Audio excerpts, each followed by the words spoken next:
Hello guys, and welcome to another Commands Colors Ancients playthrough. I got this baby in the mail a few days ago.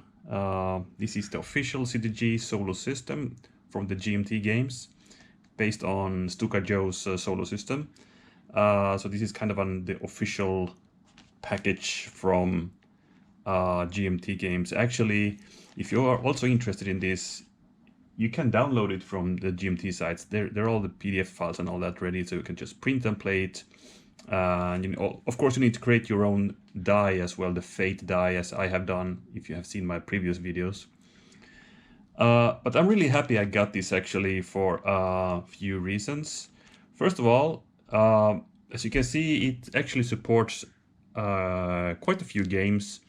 Paths of Glory actually have that game as well. Ancients, which we'll play today, of course. Another Commands and Colors games, it's a Samurai Battles.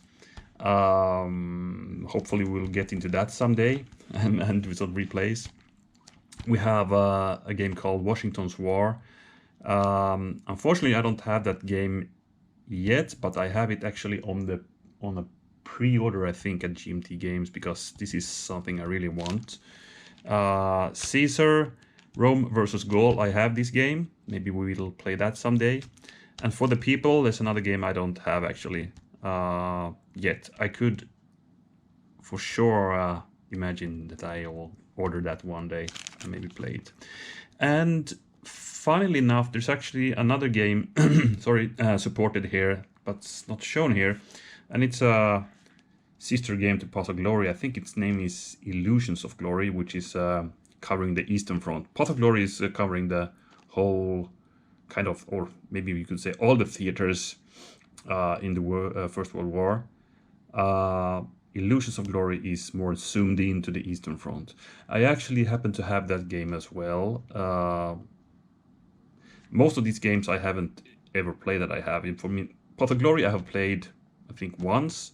Illusions of Glory I haven't. Caesar I have not. I still have it unpunched in my, well, on my shelf, my gaming shelf, so game shelf. So maybe someday.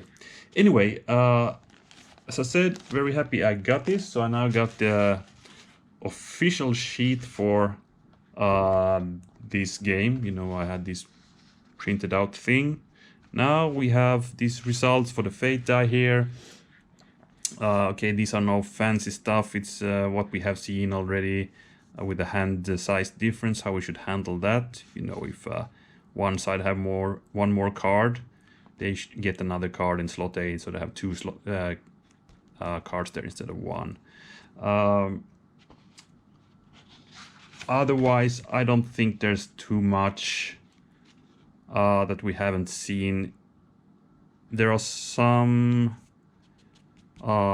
special rules things here for some certain scenarios, and we have already played Lake Trasimenus, Hellespont. We will see these two later on. Actually, I think we have played these as well, but not Brindisi yet, I'm sure. I think that might be from one of the Civil Wars. I think Caesar against Pompeius. We'll see about that later, probably. But otherwise, card modifications, nothing there. You know, I have my special custom rule for the first strike. I mean, the official rule says, if the inactive side has first strike face up on the card display, it can be played in reaction to any close combat attempt without the roll of the Fate die.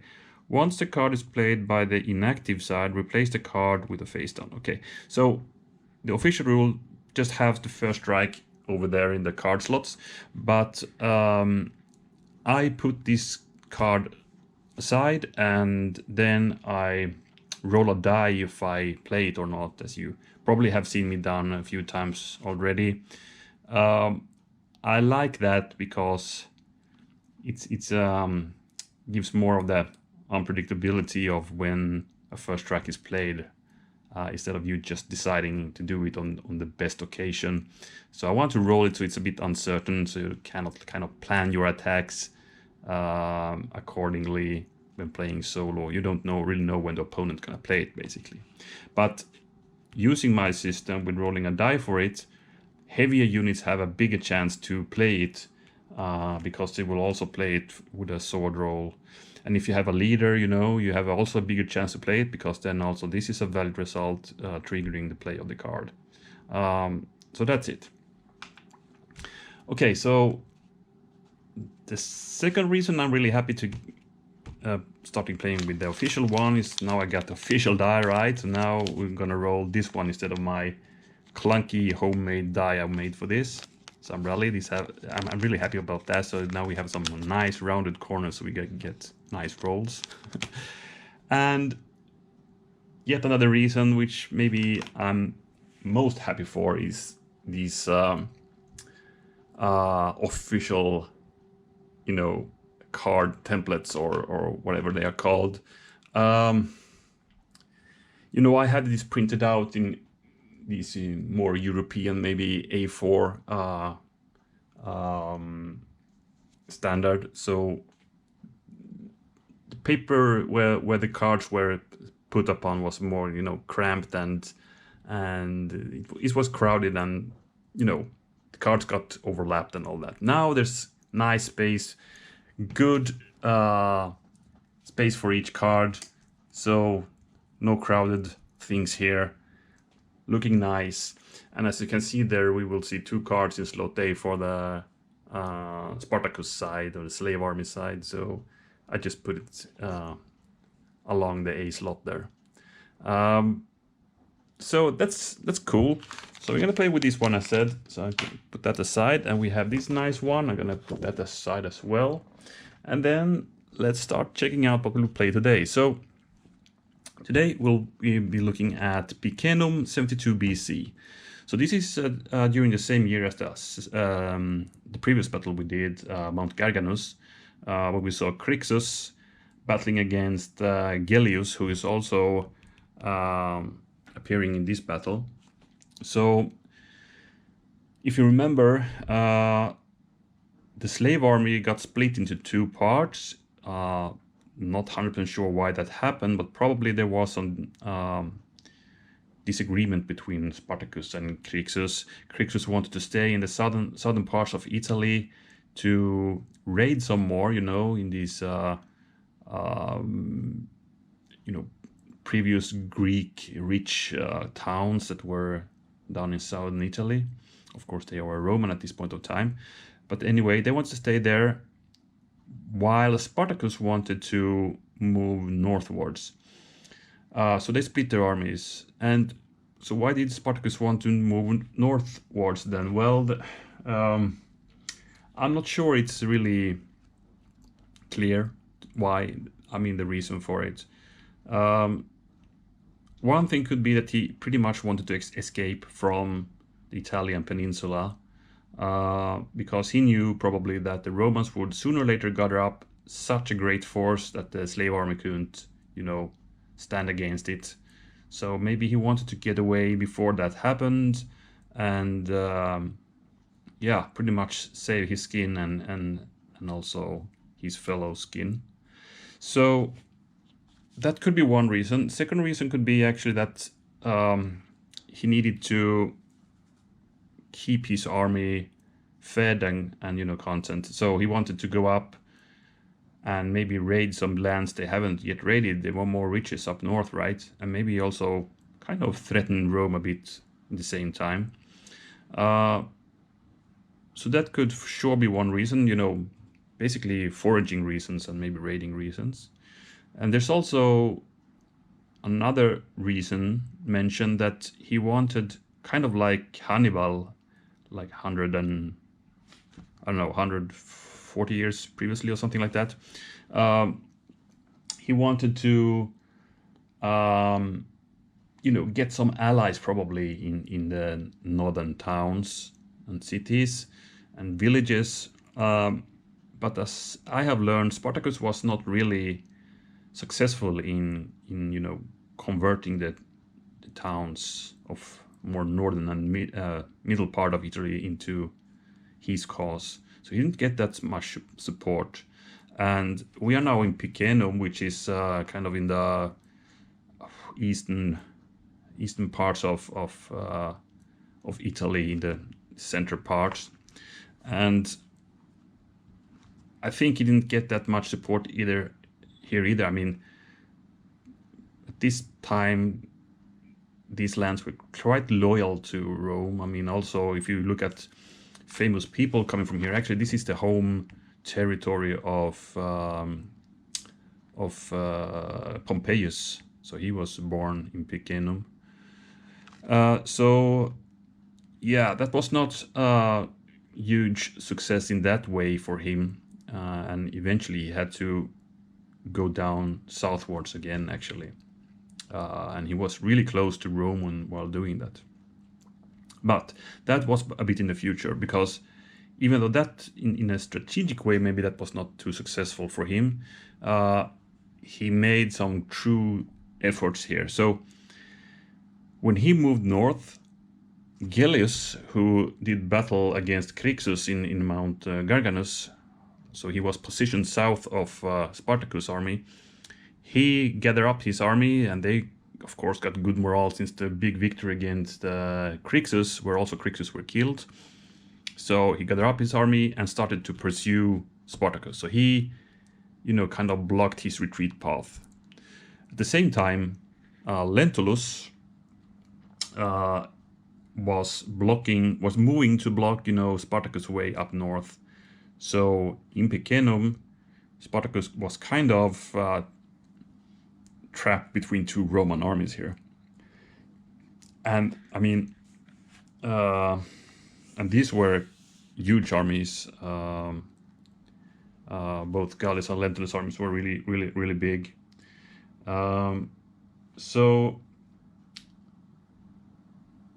as the armies, gathered or converged at some point, Spartacus had a dilemma. If he would have just attacked both armies, that would be a really hard nut for him. But he managed to somehow, split his attacks separately into these armies. So, as the text here says, he had a force keeping Lentulus' army in place while he took his big part of his army. And by the way, the army sizes were really a big difference. So Spartacus had, I guess, lots of more men than the Romans had, but the Romans had, of course, the more professional army.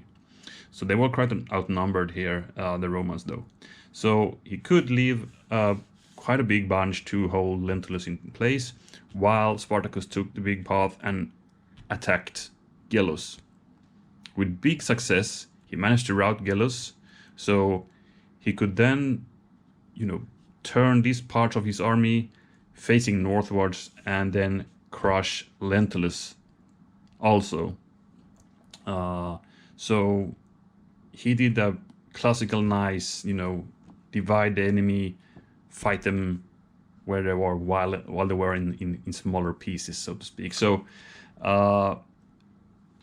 this is actually, said that this was maybe his the nicest victory, the biggest victory he did during his time as the army leader here.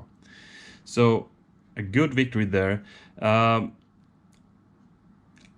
Actually, there's a bit of when reading about this, I'm not really getting into my head all the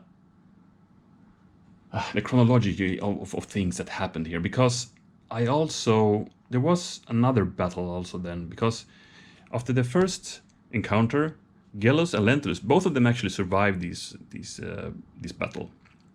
So they went back to Rome, gather up forces again, and there was another battle happening in the mountains quite close to Rome, actually, when Gellus and Lentulus was crushed again. But they managed to retreat back to Rome at that point, and Spartacus didn't have any means of, putting a siege on Rome or even less attack Rome. So he continued to move southwards later on. But anyway, it's not clear for me how, I mean,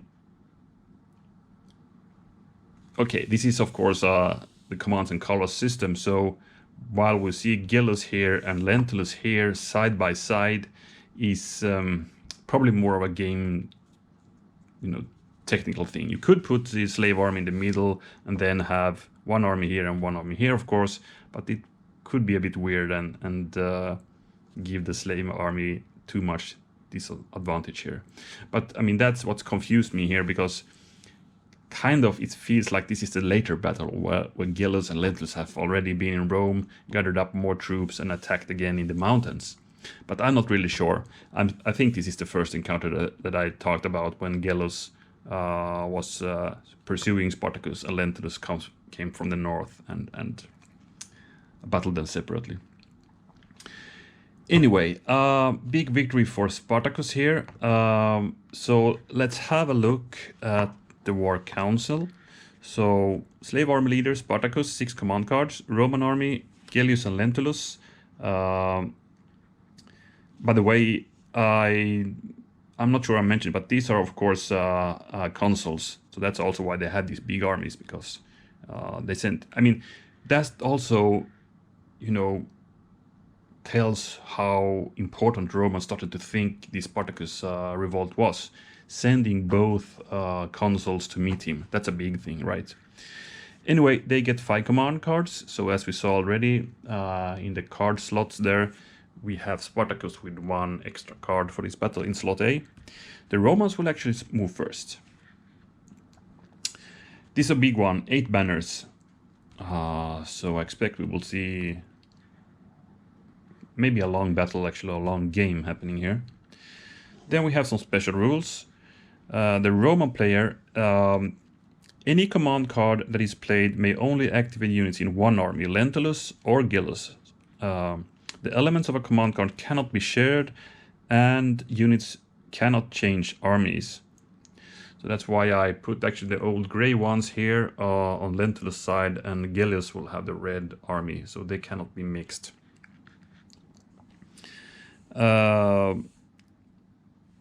Okay, so this is only a tip of how, if you only use one color, you could put one army up and one down, to separate them. So, next special rule then. A slave unit that exits off the Roman side of the battlefield counts as one victory banner for the slave player. Okay, so the slave army can actually also move out from the board, and they will get 1 victory banner for each unit. Then we have Marius legions rules in effect, so they can throw medium heavy infantry here can throw javelins.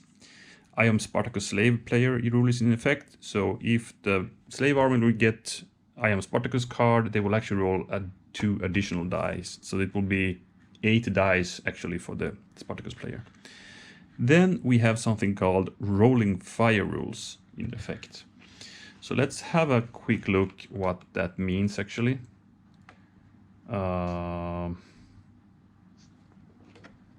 Here we go.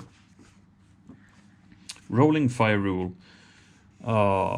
Okay, so only the slave foot army may attack using this rolling fire rule, because they are, rolling down flaming logs from the mountains.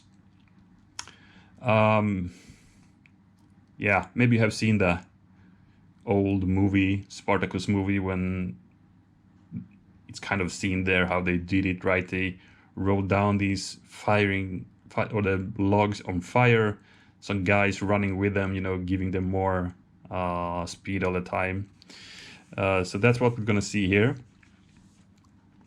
So the rules for it is the attacking slave foot unit must occupy a hill terrain hex when ordered. Okay, so you must be on a hill. Any qualifying slave unit may be ordered. The slave foot unit does not have to be missile capable. So even though this is a kind of a ranged attack, you don't need to be missile capable to do it. The slave army commander may order 1 or more slave foot units to conduct rolling fire combat when he plays a non-tactic command card. Well, this is probably important. So you cannot play rolling fire attacks with tactic cards. That would allow those units to move and or battle normally. The 17 tactic command cards are listed in basic rules. Okay. An ordered slave foot unit on a hill hex terrain has the option to move and or combat normally, or to remain on the hill terrain hex and combat down the hill with rolling fire, but cannot do both in the same turn. Okay, so you have to choose if you're going to do that. That's the only thing you're going to do in that turn. Procedure then. Rolling fire is considered ranged combat with a maximum range of 3 hexes. A defending unit, even when adjacent to the slave unit attacking with rolling fire, may not battle back. So this says you can also attack, even this is a kind of a ranged combat, you can do it to an adjacent hex. That's important. Rolling fire will travel from the hill hex containing the slave foot army towards the Roman edge of the battlefield. Each 3 connected hexes must move closer to the Roman edge. Okay, so you can actually attack up to 3 hexes with this attack. Rolling fire will travel through any units and leaders. Rolling fire may not enter hill terrain hexes. Rolling fire may enter a hex with other terrain types, must stop. We don't have any other terrain types in these battles. We cannot, so we can ignore that actually. Here's an example. So here's 4 possible attacks.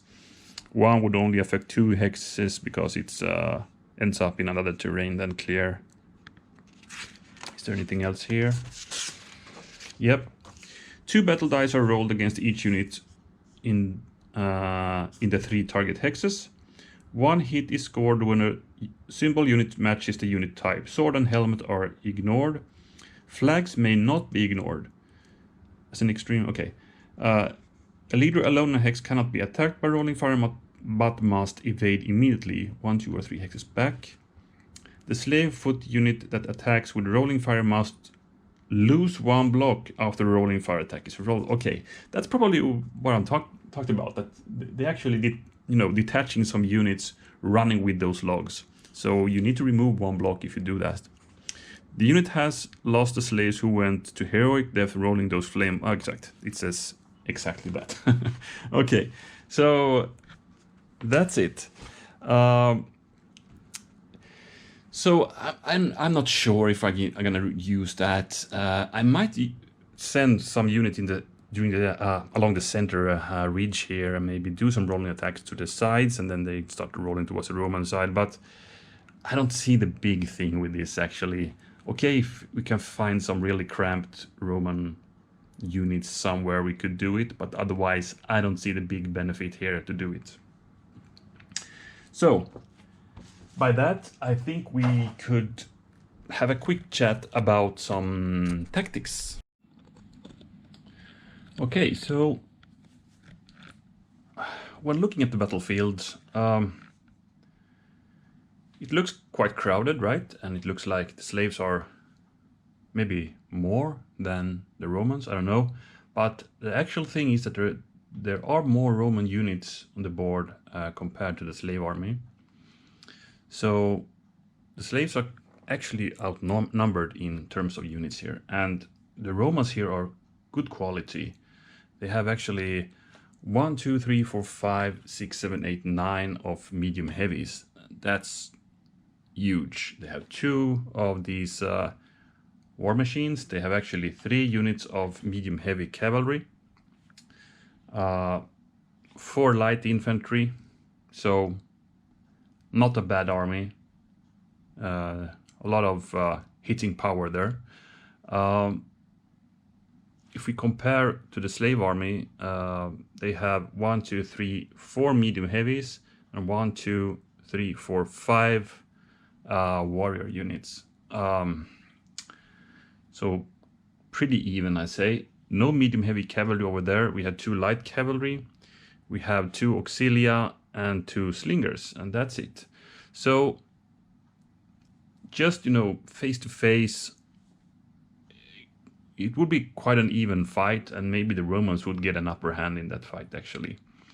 So, but also, by the way, we have 2 Roman leaders and we have 3 barbarian leaders in this battle. That's a real important thing as well to note. But of course, the big disadvantage for the Romans is that they have these two, they split army into different armies that they cannot combine in with the cards. So I was thinking the natural thing would be to put pressure on both armies here, right? So we just go forward with a slave army. I'm also imagining this battle is,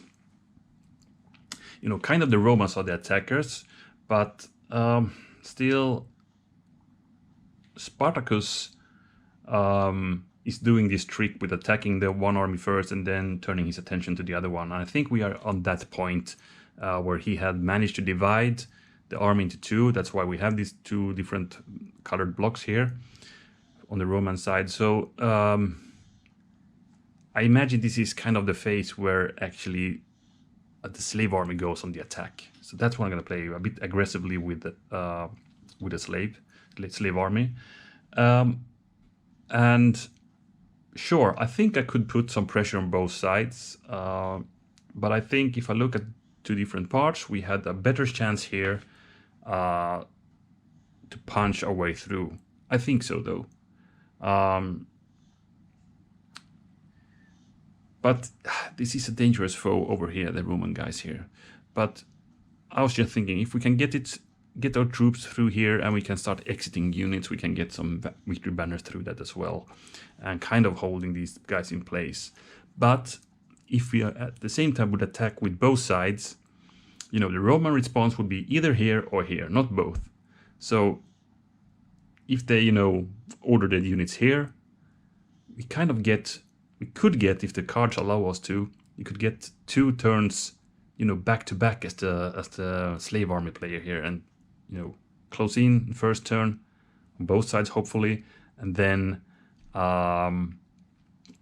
do another attack here before the Romans can really react. The problem here is it would be nice to have all these guys linked, to have the line commands and moving steadily forward.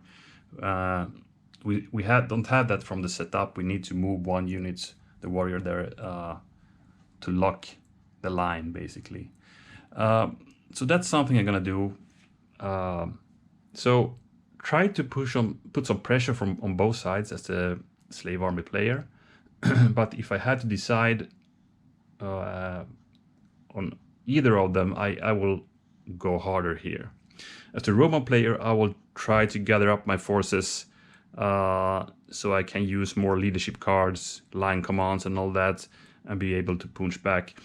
And I have these medium heavy cavalry here in the back, also here, in fact, with the leader here. Oh, by the way, this is Lentulus, this is Gellius, and I believe that guy on the hill there is Spartacus. The other two slave army leaders are unnamed ones.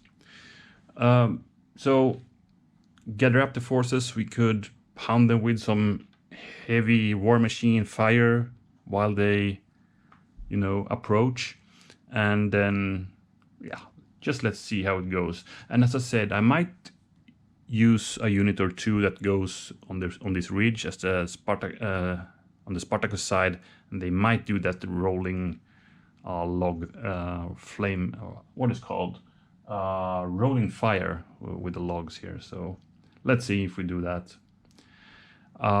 That's the plans. So as said, the Roman starts, so let's start the game. So we start to check out the Romans slot A and B. We have 2 center or 4 left. Oh, by the way, I should just a sec. I should get a chart to see how these war machines work again. Okay, so heavy war machines, move 1, fire range 6 hexes, all right. 2 dice, may close combat with 2 dice, may ignore C note 1.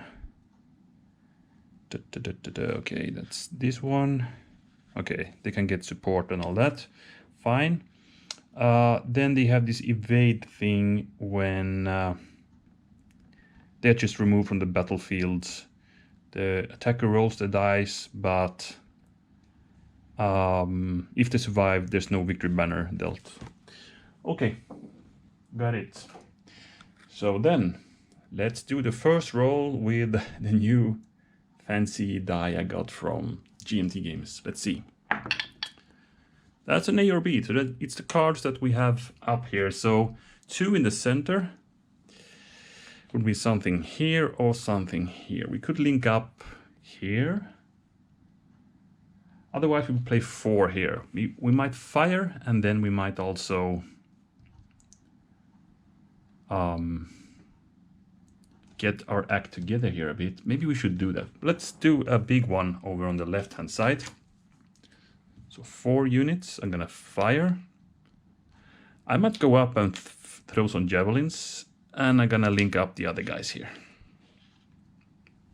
Maybe even do this instead. Okay, that's 5 units. Okay, I cannot do that, so let's not use these guys. So we're gonna, let's see, let's throw some javelins here. I don't want to, let's do something here. Can I see that guy now? I don't think so. I think I'm blocking my line of sight now. So maybe we should do,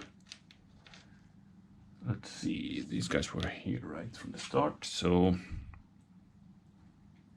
let's do this instead. This guy moves here. These guys moves here. And then we can fight against that war unit with maybe 3 times. And then we're gonna just move up our guys here. So we have, if I get the leadership card, I can order all these guys over here. That's it. So let's see what we got. We fire with the heavy war machine first. 2 dice against those warriors up on the hill.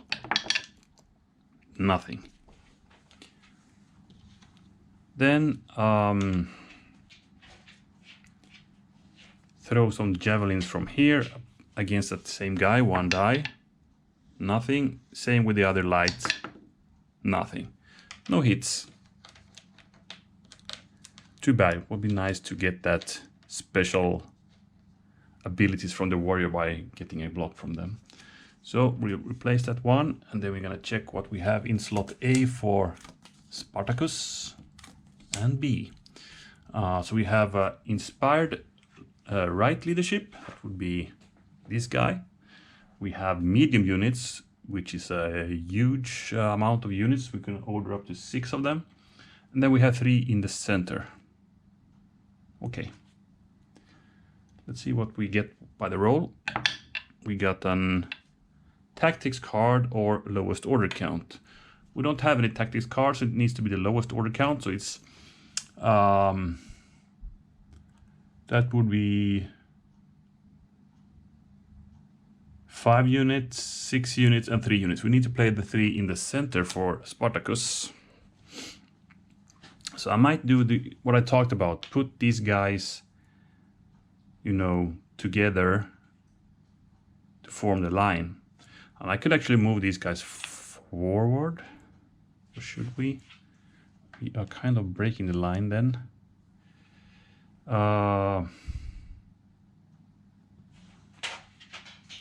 Yeah, we are.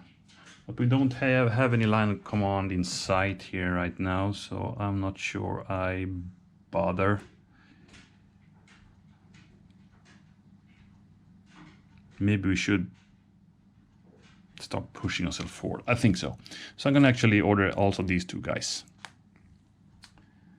So that's 3 in the center. So we're gonna move these guys up the hill.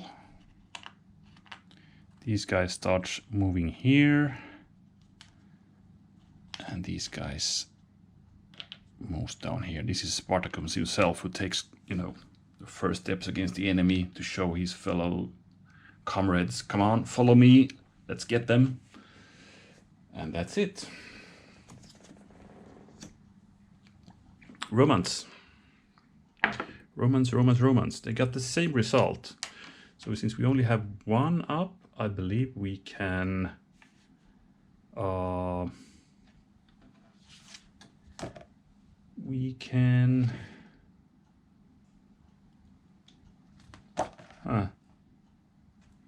let's see what it says here. If there's only one or none face-up cards in the display, flip any one face down until there are two face-up cards. Okay, yes. So let's take slot C. And that was the first strike. Okay, Romans have first strike. I will put it here and instead put a new card over here. So that's actually a coordinated attack, which is a bad one for the Romans. They can't really use it.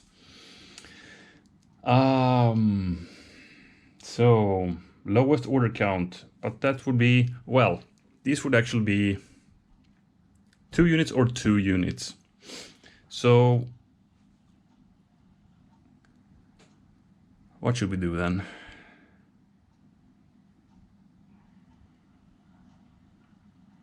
Two in the center or a coordinated. We could use a center and something on the flanks.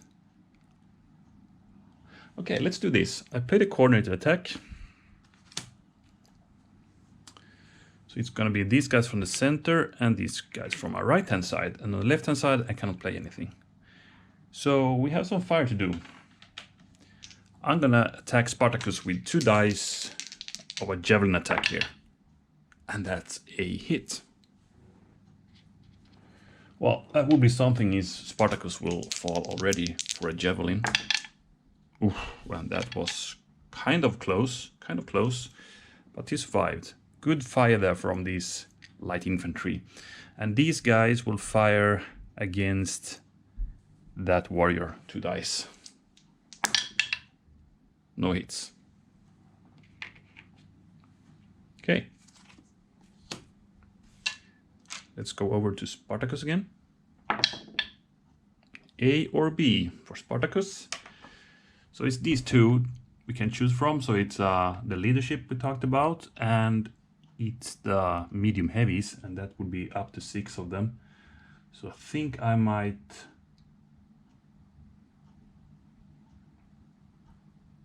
start to press forward on both flanks. So I'm gonna play an order medium, so I can order up to 6 units. Let's see. I'm gonna attack here. I'm gonna attack here.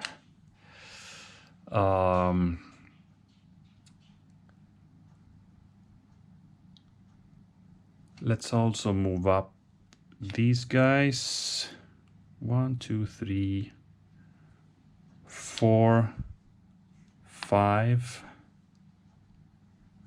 I need to follow up here as well, so I'm gonna do this.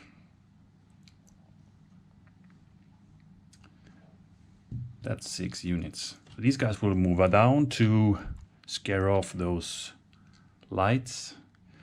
These guys will just move down. These guys will attack these lights.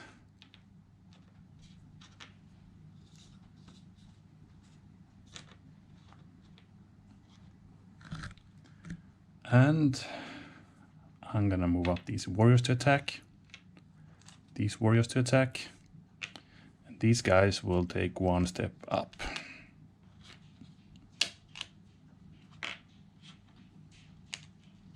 Kind of the second wave with another leader here.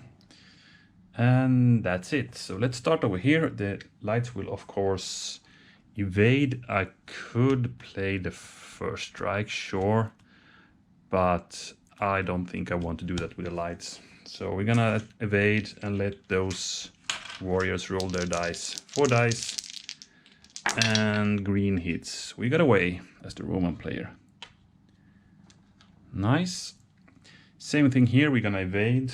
Spartacus will roll his dice. He catch 2 of the lights. He was really fast coming down that hill. So he managed to kill two Romans, and then they evade back here.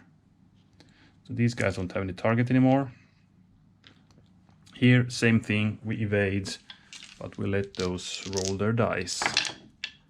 Another 2 catched. Okay, actually the lights were not really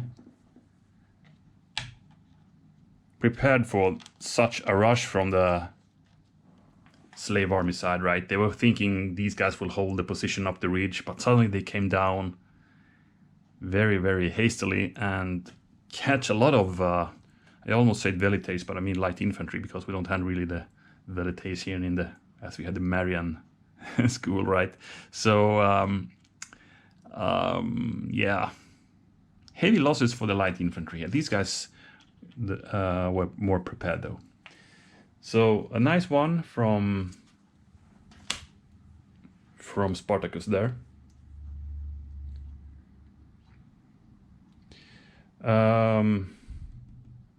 By the way, I wonder if I forgot to put another card on the A slot last time. Anyway, this was good enough, so I'm happy. So, or maybe I did play that. Oh, maybe I forgot to actually open the B one here, so that would have been a double time.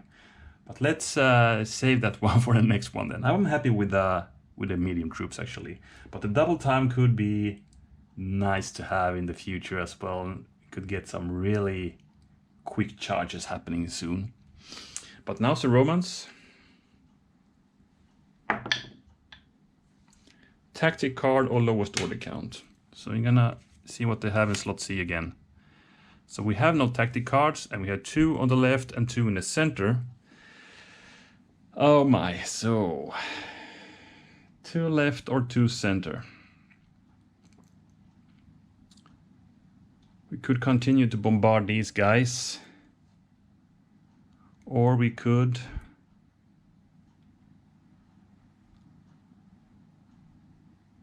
go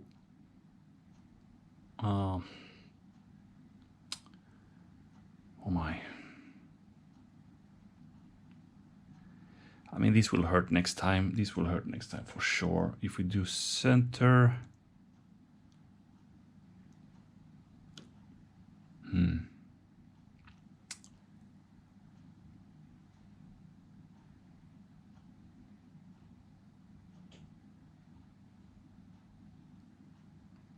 Or left. How should we do this?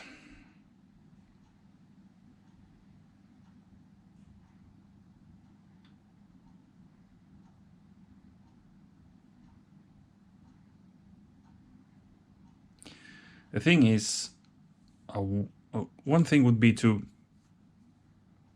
create kind of a defensive line here, waiting for those guys to appear.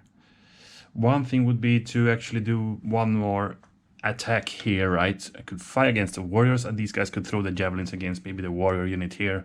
That could cause some devastation. We could, with a bit of luck, we could get 2 of these warrior units down with 1 block, which would be important. But they're gonna roll for how they're gonna act. So 1, 2, 3, I will be more aggressive and do the attack here. 4 to 6, I will be more and play 2 in the center and instead prepare my defensive line over here. That's a 1. We do the aggressive one. So that would be 2 on the left hand side for the Romans. So I'm gonna fire away with both units here. So let's start with the war machines. They're gonna fire. No, let's start here actually. 2 dice against up that hill, and we got the hit. Awesome. Then I'm gonna fire with the war machine at the other guy. That's also 2 dice, and that's a flag. These guys are full strength warriors, so they can ignore 1 flag, and they will do that. Okay, it's Spartacus' turn. C or lowest order count. We don't know what's in C yet. So I guess we need to see what we have in slot A as well now. So C would be 3 on the left, meaning we are over here. And the lowest order count would be 4 and 5. So 3 left or 4 right would be the one. And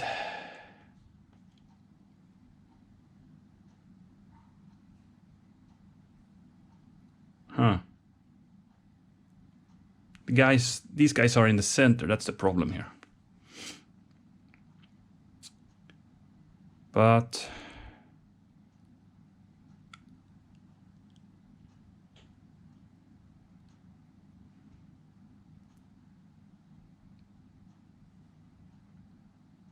four or three. I could play 3 here.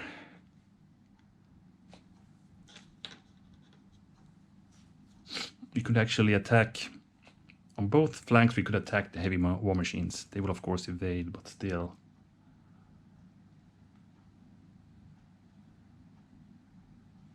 Okay, I'm gonna be fair and roll for them as well. 1, 2, 3 would be right. 4, 5, 6 is left. It's a right one. So you're gonna play 4 units right. It's over here. So I'm gonna attack here. I'm gonna attack here, moving downwards. And 1, 2, 3, one more.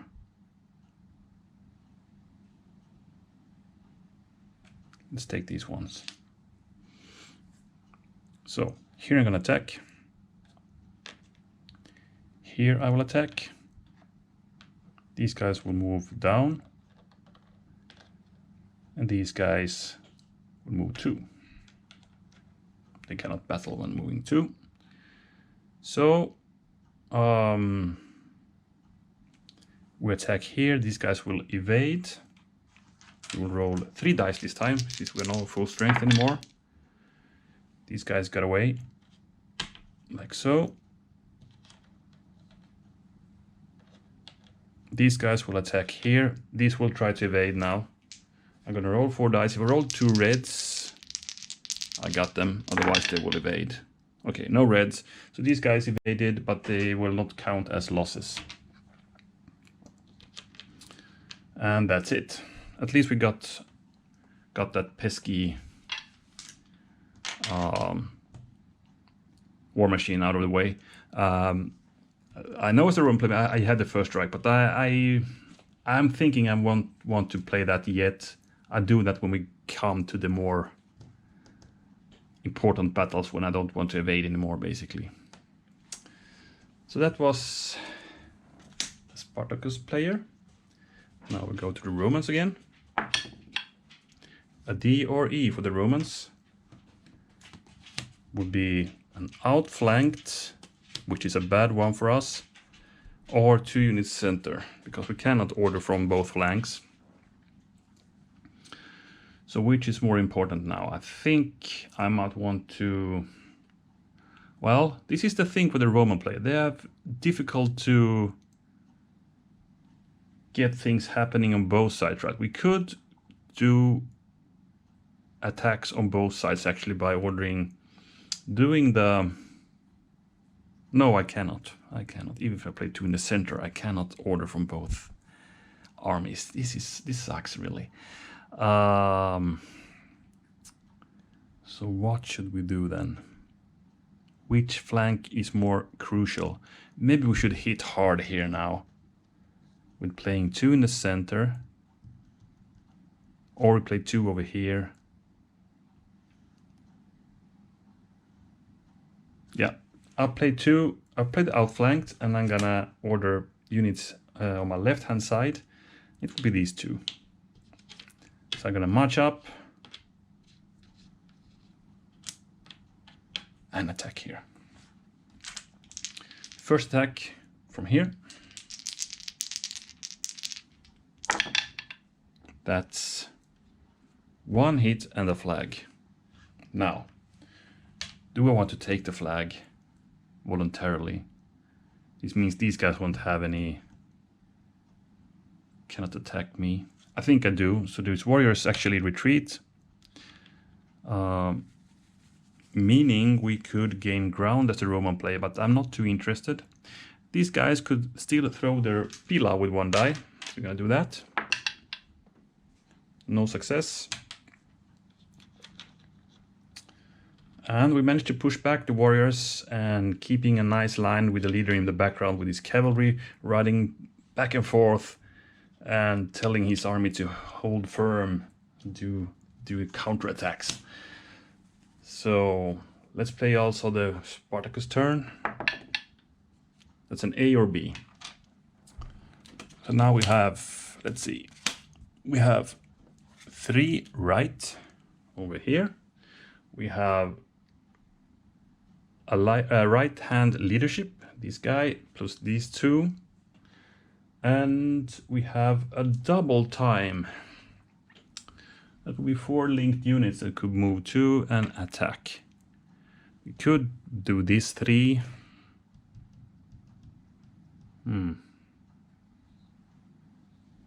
No, we cannot play double time. So yes, we can. It's in the B slot. I got a bit confused with having, maybe I should go with my old style with having these cards underneath each other. I'm getting a bit confused by having them side by side. I'm thinking this is slot A, B, and C, and so forth. Okay, let's do it like this. So A or B it is. So double time we could play. Another juicy thing would be actually to do a double time here. These guys could move back. These guys cannot retreat, right? And then we hit them hard.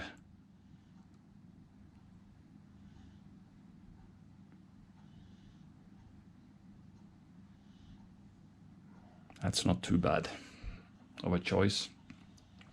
If we play the double time here, we could get rid of these, but they will of course evade, so that, and then we could attack here.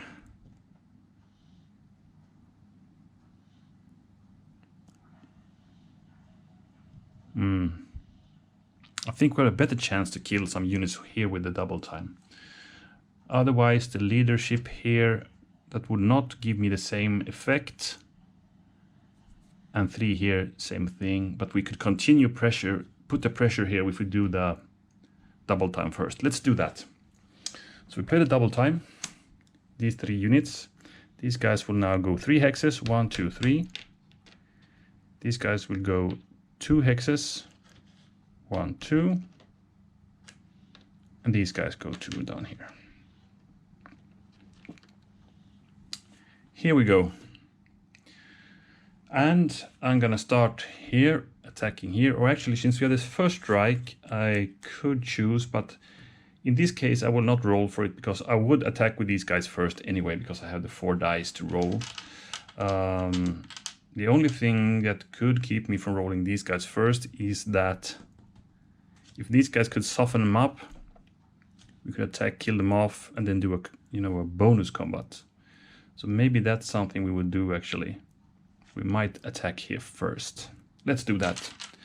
So these guys attacks, and we'll see if the first strike is played or not. That's a leader symbol. We are adjacent to a leader, so these guys would have, this roll would benefit these guys. So they will actually activate the first strike by that. So the Romans will gonna roll first in this battle. And they rolled pretty good, 3 hits. These guys are dead. And we got the game's first victory bannered by that. So the Romans got the first one. A bit shocking for the Spartacus player, but they will still go on. They're gonna revenge. So they're gonna battle here, 4 dice. Got in 2 hits. But these guys will battle back. Getting, well, 2 flags. One we can ignore, but we actually need to take the other one. So you might have to retreat back here. Now these guys, they're seeing their comrades falling and then running off, really scared. Even the leader's running off, so that's not a big boost to these guys' morale, I think. But they will, of course, still attack. So that's 3 dice, hoping for 2 hits. We got 1 hit only. Too bad.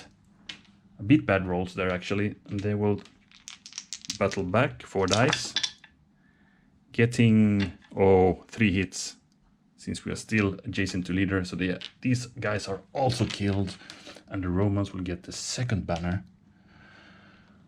Oh my, that was a bit unexpected. I was sure I would kill these guys with a bit less casualties, to be honest. But that is how it goes. So we have quite a decimated strength over here now. Maybe we should go on defense here and continue here instead with a slave army player actually. Well, of course, it was a lot thanks to the first strike the Romans got in their hands. So yeah, I'm gonna replace that card, by the way. But let's see how it goes next time. So I will end the first session here. I think we have an interesting game coming up. The Romans are in a lead, but remember this goes to 8 banners. So if the slave army get a breakthrough here, it might get dangerous if this can start to pour off units off the board as well. Maybe these guys would need help from these Romans in that case, starting to move over the ridge here, giving these guys an opportunity to attack again perhaps. But that's just maybe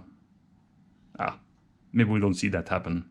It takes too many turns probably. But let's see what happens over here next time on let's see, Gelio's flank. So all left to say is thank you for watching, and hope you will be back for part 2 of the Battle of Picenum 72 BC. Bye for now.